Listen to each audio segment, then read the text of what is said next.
ऐसा है कि रवीश कुमार अपना काला मुंह कर लें, क्योंकि अर्नव तो जीतेगा। एक बात आपको बता दूं, हमारे शास्त्रों में कहा गया है कि सत्य परेशान हो सकता है, पराजित नहीं। और अर्नव वो पत्रकार है जिसने राष्ट्रवादी पत्रकारिता को एक नई दिशा दिया। अर्नव गोस्वामी बहादुर रेस का लड़का है, बंगाली है वो, और ये बड़े कट्टर होते हैं लड़ने में। किसी भी छोटी सी छोटी बात इशू को पचाते नहीं। और अर्नव कभी भी आत्महत्या नहीं करेगा, बल्कि इन लोगों को आत्महत्या करने पर मजबूर कर देगा, क्योंकि वो सत्य के लिए लड़ रहा है।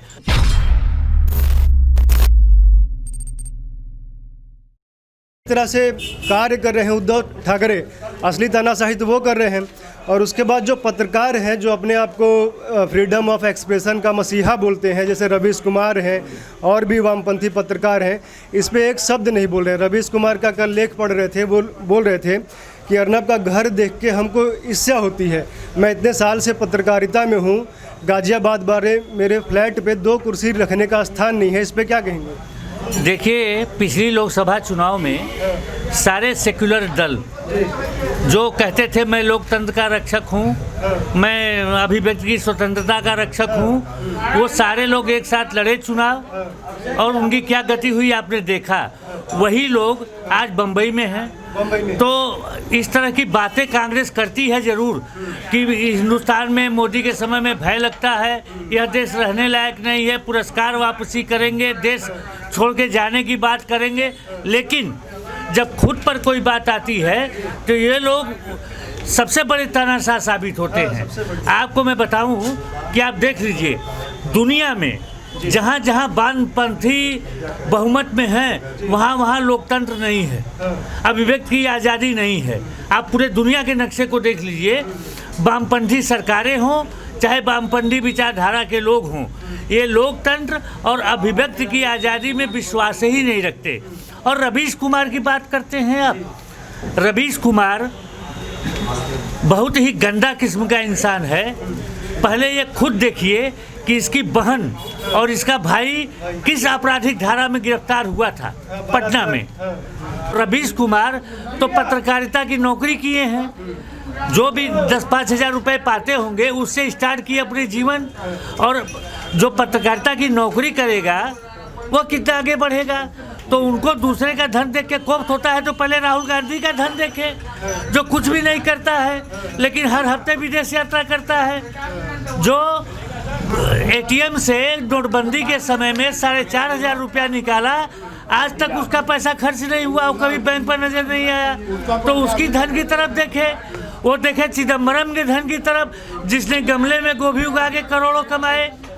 वो देखे सुप्रिया सुले के की तरफ, जो है गमले में गेहूं उगाती है और करोड़ों का टैक्स बचाती है। तो ये उनको नजर नहीं आता है।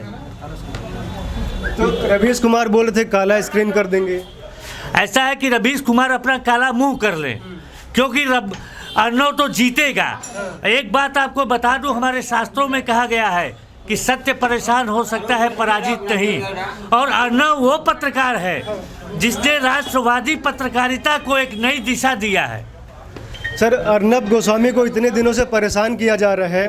पहले उनको 12-12, 14-14 घंटे उनसे पूछताछ होती है, उसके बाद अब गिरफ्तार कर लिया गया है। तो अर्नब गोस्वामी भी तो मनुष्य हैं। नवाब मलिक कह रहे हैं कि वो सुसाइड भी कर सकते हैं। तो क्या लग रहा है, अर्नब गोस्वामी टूट भी तो सकते हैं, उसका कुछ तो असर होगा ये जो हो रहा है? देखिए, अर्नव गोस्वामी बहादुर रेस का लड़का है, बंगाली है वो, और ये बड़े कट्टर होते हैं लड़ने में। किसी भी छोटी सी छोटी बात इशू को पचाते नहीं। और अर्नव कभी भी आत्महत्या नहीं करेगा, बल्कि इन लोगों को आत्महत्या करने पर मजबूर कर देगा, क्योंकि वो सत्य के लिए लड़ रहा है और सत्य पर खड़ा है। हम कहते हैं इनको परेशान तो कर रहे हैं, कुछ पाए उसके खिलाफ? कुछ मिला नहीं, लेकिन परेशान लगातार उसको किया जा रहा है। ऐसा है कि आज परेशान किया जा रहा है, कल वो सबको कांटे की तरह चुभेगा आने वाले दिनों में। अच्छा, ये बताइए, जो भाजपा के लोग हैं, भाजपा के बड़े बड़े नेता हैं, यहाँ तक कि गृह मंत्री ने ट्वीट करके तो बोला है, लेकिन अभी भी उस तरह का समर्थन देश के सबसे बड़े पत्रकार को प्रताड़ित किया जा रहा है। कोई भी खुल के सामने, सुप्रीम कोर्ट भी इसका सू मोटू नहीं ले रही है। योगी आदित्यनाथ जी जब लगाते हैं दंगाइयों का पोस्टर, तो इलाहाबाद हाई कोर्ट सू मोटू लेता है, स्वतः संज्ञान लेता है। इसमें ऐसा नहीं हो रहा है। ऐसा है, देखिए, महाराष्ट्र सबसे पैसे वालों का प्रांत है, समझ रहे हैं ना। वहाँ पैसे के बल पर किसी को भी दबाया जा सकता है, महाराष्ट्र वो जगह है। लेकिन मैं आपको बता दूं कि भाजपा की जहाँ तक रही बात, यह देश संघीय व्यवस्था में है। कानून व्यवस्था जो है वो प्रांत सरकार के हाथ में होता है, केंद्र सरकार के हाथ बंधे हुए हैं। वो बयान तो दे सकते हैं लेकिन वो डायरेक्ट हस्तक्षेप नहीं कर सकते। जब ऐसी स्थिति आएगी जो कानूनी रूप से सरकार को मजबूत करेगी कि अब डायरेक्ट हस्तक्षेप करने की ज़रूरत है, तो केंद्रीय सरकार एक सेकंड भी देर नहीं करेगी, डायरेक्ट हस्तक्षेप कर जाएगी। लेकिन ऐसी कोई कानूनी स्थिति नहीं बन पा रही। अगर आज वो बर्खास्त कर देती है, कल सुप्रीम कोर्ट में कुछ लोग यह भी कह रहे हैं कि जो अर्नब गोस्वामी है उन पे जो मर्डर के चार्जेस लगे हैं, मतलब आत्महत्या किया एक व्यक्ति ने उनके कारण, तो मुंबई पुलिस का गिरफ्तारी करना बनता है, तो लोग विरोध क्यों कर रहे हैं? देखिए, ये पुराने केस को उभारा जा रहा है जो शुद्ध रूप से बता रहा है कि यह किसी के पीछे पड़ने की बात है कि हम इससे खुंदस खाए हुए हैं। अगर यही करना है तो राहुल गांधी का सुकन्या केस क्यों नहीं रीओपन किया जाए? जिया खान का केस क्यों न रीओपन किया जाए? दिशा सालियान का केस क्यों न रीओपन किया जाए? इस तरह से जितनी भी हत्या करके आत्महत्या को कन्वर्ट किया गया है महाराष्ट्र में, सारे केस क्यों न रीओपन किए जाएं? अगर ये निष्पक्ष हैं तो ये एक तरफ से सारे केस रीओपन कर दें। आप बताइए सर, ये जो मीडिया है सर, ये बताइए, जो विभिन्न मीडिया हैं, कोई भी अर्नब के लिए, एक जी न्यूज़ है, TV9 भारतवर्ष है, उसके अलावा कोई भी अर्नब के लिए आवाज़ नहीं उठा रहे, जबकि इतना बड़ा मामला हुआ है ये। नहीं, उसमें ये भी था कि जब अर्नब TRP वाला केस हुआ था तो सबकी धज्जी उड़ा दिए थे, सबकी धज्जियाँ उड़ा दी थी। इस वजह से हालांकि जी न्यूज़ ने अपने DNA प्रोग्राम में, हाँ, और रूबिका लियाकत ने भी ट्वीट किया था। अच्छा, ट्वीट तो सब कर रहे हैं, मतलब एक Rajdeep Sardesai editors guild of India है, वो भी ट्वीट कर रहे हैं, बस जैसे खाना पूर्ति होता है औपचारिकता, और एक तरह से जस्टिफाई कर रहे हैं। हाँ, रूबिका ने पहले किया, उसके बाद उसको फॉलो करना लोगों ने शुरू किया। तो अर्नब से थोड़ा सा नाराज भी थे पत्रकार लोग कि भाई वो सबको, आज तक को भी और रजत शर्मा जी को भी और सबको एक हाशिए पे ला दिए थे TRP वाले केस में। तो इस वजह से उनके लोग बहुत ज़्यादा फेवर में नहीं आए, लेकिन जनता और साधु समाज, संत बहुत उनके फेवर में है। आज ये लोग नहीं बोलेंगे तो कल को इनके साथ भी होगा। एकदम शुरुआत तो ऐसे ही होती है। शुरुआत कांग्रेस की हिम्मत ऐसे ही न हुई, तभी ना इमरजेंसी उन्होंने लगाया था, सबको उठा के अंदर कर दिया था। अच्छा, ये बताइए सर, अर्नब के खिलाफ ये लोग ऐसा पीछे क्यों पड़ गए हैं? क्या पालघर का मामला है या फिर 2024 का मामला है कि जो भी उनके चमचागिरी नहीं कर रहा है, जो भी घुटने नहीं टेक रहा है, उसके खिलाफ कार्रवाई करे? ये ऐसा सिस्टम बनाना चाहते हैं जो सब लोग इनके हिसाब से ही चले?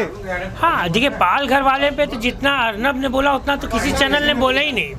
और वो तो बहुत ही मतलब दुर्भाग्यपूर्ण था कि किसी संतों को ऐसे मार देना लाठी डंडे से। आप मर्डर कर दीजिए, आप गोली मार दीजिए, समझ में आता है, लेकिन पुलिस वहाँ है, पुलिस वीडियो बना रही है, और आप दावा ये करते हैं कि विश्व की सबसे अच्छी पुलिस हमारी जो है, अच्छी बड़ी संख्या में वहाँ पुलिस थी, और एक संत तो पुलिस वाले के पीछे भाग रहा था, उसको पकड़ता है, उसके पीछे सुरक्षा लेना चाहता है, और वो पुलिसकर्मी उसको झटक देता है। और आप कहते हैं हमने 107 लोगों को अरेस्ट कर लिया। बात 107 या 1060 का कर दीजिए, अरेस्ट करने की नहीं है। सवाल ये उठता है कि इतना दुस्साहस लोगों ने किया कैसे, कि किसी व्यक्ति को पीट के लाठी से और पुलिस कस्टडी से खींच के मारना, पुलिस के सामने मारना, और दावा आपका ये है कि विश्व में सबसे अच्छी हमारी पुलिस है। तो वो तो एक्सप्रेस होगा सर में। तो वो सर, ये बताइए, अवार्ड वापसी जो लोग कहते थे कि बोलने की स्वतंत्रता नहीं है, अभिव्यक्ति की स्वतंत्रता नहीं है, अवार्ड वापसी करते थे, तो क्या अब अवार्ड वापसी नहीं करना चाहिए? ऐसा है कि इनकी कलई खुल चुकी है। ये जो वामपंथी विचारधारा के पत्रकार, विद्वान और तमाम लोग हैं, इनकी कलई खुल चुकी है। मैंने आपको बताया कि ये कतई लोकतंत्र प्रेमी और अभिव्यक्ति की आज़ादी नहीं चाहते। ये तानाशाह लोग हैं, ये अपनी बुराई किसी के मुंह से सुनना पसंद नहीं करते हैं। इनका अंत इस देश से होना है, आज नहीं तो कल। आप देख लीजिएगा, जनता मोदी को क्यों जिता रही है बार बार? उसके पीछे कारण यही है कि इनकी छद्म सेकुलरिज्म, छद्म लोकतंत्र प्रेम इनका जनता पहचान गई है। ये जनता के हित के लिए कतई काम नहीं करते। ये लोग सुविधाभोगी क्लास है, ये निजी धन को वृद्धि करने वाला क्लास है, ये जनता के हित में कभी काम किया ही नहीं आज तक।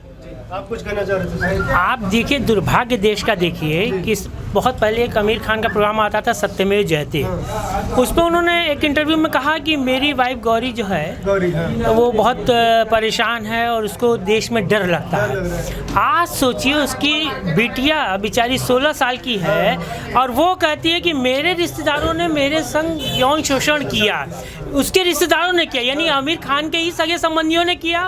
और ये देखिए बेवकूफ़ आदमी उस पर शांत रहता है। अब आमिर खान कुछ नहीं कर रहे हैं। देश को नीचा दिखाने के लिए आप टर्की में जाते हैं, वहाँ की राष्ट्रपति की पत्नी से मिलते हैं, यहाँ आके आप शांत हैं। आपकी बिटिया बेचारी कह रही है कि मैं किस मनोदशा में पिछले 4 साल से गुजर रही हूँ, ये मैं जानती हूँ। आपको अपना घर नहीं दिखाई दे रहा है, आपकी श्रीमती जी को देश असुरक्षित लग रहा है और आपके वो रिश्तेदार जो आपकी बेटी के संग कुकर्म कर गए और उसका आपकी बेटी 4 साल से बेचारी पीड़ित है, उसकी आवाज़ आप नहीं उठा पाए। कोई भी FIR कुछ भी नहीं हो कुछ नहीं, और आज भी आप शांत उस बात को दबा रहे हैं।